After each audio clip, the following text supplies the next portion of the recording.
Oh yeah, YouTube, George here, and tyres, tyre gel, tyre gloss, whatever you want to call it. Going to have a go at this stuff. My kids got me this for Father's Day, so we're going to have a go at this. And I like my tyres glossy. I know it's a personal preference. Some people like them kind of satin. I like them glossy, so let's have a go at this stuff and see how it comes out. I got these applicators as well. I just sliced one of them in half. I think it's more than enough. So let's have a go and see.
There we go then.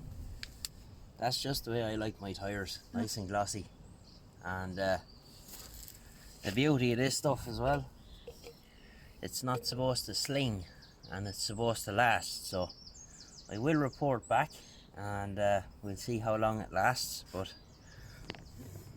happy enough of that now. Like I said, it's a personal preference whether you like them shiny or you like them matte, but I like them shiny. I think it looks good. And the beauty of this stuff as well is it's not a spray, so it doesn't destroy your driveway, which the spray ones can do that. It goes on nice and easy, and it's a gel. Those applicators are okay, and you have plenty of time to work it into the tyre, so happy days. Quite pleased with that now. So anyway, we'll report back to you in a couple of weeks and we'll see how it lasts. So that's the Meguiars Endurance Tyre Gel, long lasting high gloss shine. So we'll just have to see how that works out. All the best. We'll get you in the next one. This is George.